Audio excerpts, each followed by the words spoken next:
Hi guys. तो आज हम बात करेंगे परसेप्शन। हिंदी में कहते हैं प्रत्यक्षण या प्रत्यक्ष ज्ञानात्मक प्रक्रियाएं। जो प्रत्यक्षण होता है या परसेप्शन होता है उसमें क्या उसकी कैरेक्टरिस्टिक्स होती हैं। ठीक है, किस पर्सन को कोई चीज़ कैसी दिखाई देती है और उसके क्या कारण होते हैं, क्या कारक होते हैं कि उसको वो चीज़ वैसी दिखाई दे रही है। ठीक है, तो हम इसमें 3 भागों में इसको बांट सकते हैं।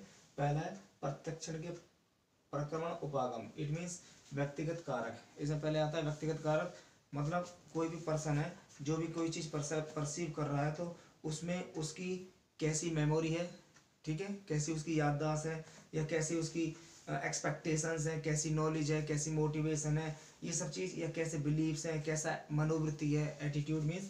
ठीक है, तो ये सब चीज़ें इसमें आती है कि व्यक्ति जो भी है किन चीज़ों को देखना चाह रहा है। मान लीजिए अगर वो भूखा है, ठीक है, तो अगर उसके सामने कोई चीज़ कोई ईटेबल चीज़ ना हो, कोई खाने वाली चीज़ ना हो, कुछ ऐसी चीज़ें रख दी जाती है तो उसे बस खाने वाली चीज़ों पर ही नज़र रहेगी या खाने वाली चीज़ों को ही वो परसीव करेगा, देखने की कोशिश करेगा। ठीक है, सामाजिक कारक, वो किस समाज में रहता है, जिस समाज से वो संबंध रखता है या जिस समाज में वो रहता है उसमें कैसे वो रह रहा है, ठीक है, कैसे उसने अपना जीवन यापन किया है, तो वो सभी चीज़ों को उस समाज से संबंधित होकर ही देखकर ही उनको देखता है। ठीक है, तो ये हो गए प्रत्यक्ष के प्रकरण उपागम। देन प्रत्यक्ष ज्ञानात्मक स्थिरता, कुछ ऐसी चीज़ें होती हैं जो हमारे उद्दीपक होते हैं उनमें कुछ ऐसी सिमिलैरिटीज या उनमें ऐसी समानता होती है जिसकी वजह से कोई भी व्यक्ति है उन चीज़ों को उस उन जो कुछ वो है, कुछ पॉइंट्स हैं उनकी तरफ से देखता है। जैसे आकार स्थिरता, अगर कोई चीज़ छोटी या बड़ी है लेकिन समान आकार है तो कोई भी व्यक्ति उन चीज़ों को समान ही समझता है कि हाँ ये चीज़ें समान है। ठीक है, रूप स्थिरता, अगर उनका रूप एक जैसा है, फॉर एग्जांपल बहुत सारी हम डॉल्स लगा देते हैं तो उनको वो डॉल के बीच में कोई और भी कोई दूसरा डॉल, दूसरी तरह का डॉल जिसकी जो स्वरूप है वो दूसरा है, उनको लगा देंगे तब भी वो पर्सन ऐसा समझेगा कि वो सारी डॉल एक जैसी हैं। ठीक है, चमकीलेपन स्थिरता, कभी कभी होता है चमकीलापन भी लोगों की जो परसेप्शन है, जो प्रत्यक्षण है उसको प्रभावित करता है। माई कुछ चीज़ें जैसे बल्ब जलते हैं, आप दिवाली में देखते हैं बहुत सारे बल्ब एक साथ जलते हैं, उसमें अगर 2-4 बल्ब नहीं भी जलते हैं तब भी कोई भी व्यक्ति है उन्हें ऐसे समझता है कि सारे बल्ब जले हुए हैं। ठीक है, चमकीलेपन की स्थिरता उसमें रहती है व्यक्ति के प्रत्यक्षण में, उसके देखने में देन रंग स्थिरता, रंग स्थिरता भी होती है। जैसे कलर्स अगर बहुत सारे हैं, उनमें एक जैसे कलर बहुत सारे हैं और उनमें कहीं पर वो कलर नहीं होगा तब भी उस पर्सन उसको रंग स्थिरता के आधार पर उनको एक जैसा देखता है कि हाँ सभी रंग हैं यहाँ पर। देन स्थिति स्थिरता, स्थिति स्थिरता जैसे हम मान लीजिए ऐसे लिखते हैं, ये हम पूरा नहीं लिखते हैं लेकिन तब भी लोग इसे ये समझेंगे कि ये 3 लिखा हुआ है। ठीक है, तो बेशक इसमें चीज़ें नहीं है लेकिन स्थिति उसकी ये समझते हैं कि यहाँ पर उसे खुद कंप्लीट कर लेते हैं, उसका माइंड, व्यक्ति का माइंड खुद कंप्लीट कर लेता है, उसे 3 देखेगा।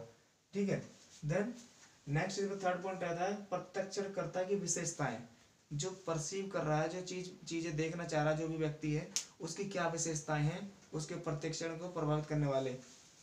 ठीक है, पहले अभिप्रेरणा, कोई भी पर्सन किस उद्देश्य से, कितने मोटिवेशन उसके अंदर है, कोई चीज़ देखना चाहता है, वो उसकी अभिप्रेरणा पर निर्भर करता है। उदाहरण के लिए, एग्जाम्पल के लिए, जब आप स्कूल आते हैं तो आपके अंदर कितना मोटिवेशन है, कितनी अभिप्रेरणा है कि आप चीज़ सीखना चाहते हैं। अगर आपके अंदर अभिप्रेरणा ज़्यादा है तो आप उस चीज़ को बहुत जल्दी सीखेंगे। ठीक है, नंबर 2 प्रत्याशा, प्रत्याशा वही, अभिप्रेरणा तो ये होगा कि भी आपको पहले से मोटिवेटेड है कि हाँ मुझे करना है। प्रत्याशा आपकी क्या आशा है उस चीज़ से, अगर आपको जो है पहले से ही सोच के आए हैं कि हाँ मुझे बहुत ज़्यादा करना अपनी लाइफ में, आपकी जितनी आशाएं होंगी उनके आधार पर भी आप परसीव करते हो। अगर आप ये समझते हैं कि मुझे तो एक क्वेश्चन करना है सिर्फ, तो आप एक ही क्वेश्चन करेंगे। अगर आपकी प्रत्याशा ये है कि मुझे पूरे पीरियड में जितना भी सर पढ़ाएंगे, जितने भी क्लास में कराएंगे वो सारा पढ़ना है, तब आपकी प्रत्याशा के आधार पर आप परसीव करेंगे, आप उन चीज़ों को समझेंगे, सीखेंगे। देन संज्ञानात्मक शैली, ये तीसरी आती है संज्ञानात्मक शैली, जिसे कॉग्निटिव स्किल्स भी कहते हैं। इसका मतलब है कि आपकी सोचने, समझने या समस्या का समाधान करने या डिसीजन लेने, इनमें आपकी कैसी शैली है, ये चीज़ें भी आपके परसेप्शन पर बहुत बहुत ज़्यादा प्रभाव डालती हैं। फिर है अनुभूति और सांस्कृतिक पृष्ठभूमि, आपकी अनुभूति कैसी है, एटीट्यूड, आप चीज़ों को किस नज़रिए से देखते हैं, ठीक है। अगर आपका जो नज़रिया है वो सकारात्मक है चीज़ों को देखने का, तो आप उन किसी भी चीज़ को बहुत जल्दी सीखते हैं, ठीक है। देन सांस्कृतिक पृष्ठभूमि, अगर आपकी संस्कृति में यही दिखाया गया है, यही सिखाया गया है कि भाई चीज़ों को कैसे करना है या पॉजिटिव ही सिखाया गया है, तो आप चीज़ों को पॉजिटिव सीखेंगे। अगर आपकी संस्कृति में नेगेटिव सिखाया गया है या आपने नेगेटिव सीखा तो आप नेगेटिव ही सीखेंगे। तो इसमें आपकी एटीट्यूड और सांस्कृतिक पृष्ठभूमि भी बहुत महत्वपूर्ण भूमिका निभाती है आपके परसेप्शन में। तो ये सब यहाँ पर कुछ पॉइंट्स हैं, जैसे मैंने बताया शुरू में, प्रत्यक्ष के प्रक्रमण उपागम, फिर है प्रत्यक्ष ज्ञानात्मक स्थिरता, जिसमें ये सारी स्थिरता आ जाती है, आकार, रूप, चमकीलापन, रंग, स्थिति। फिर ठीक है, प्रत्यक्षणकर्ता की विशेषताएं, ये अभिप्रेरणा, प्रत्याशा, संज्ञान, शैली, अनुभूति, सांस्कृतिक पृष्ठभूमि, ये सारे पॉइंट्स आपके प्रत्यक्ष ज्ञानात्मक प्रक्रियाओं के कारक हैं जो प्रभावित करते हैं, ठीक है। ये क्वेश्चन इतना ही बनता है, लेकिन आप इसमें और अपनी तरफ से ये समझ में आएगा तो आप इसमें 2-3 लाइनें सब में लिख सकते हैं, और ये आपका एक लॉन्ग ऐसे टाइप क्वेश्चन बन जाएगा 5 मार्क्स का, ठीक है। आज के लिए इतना ही, इसे आप याद करें और मुझे बताएं इसमें क्या समझ में नहीं आया, कमेंट में लिखें, वीडियो को लाइक करें, सब्सक्राइब करें। Thank you.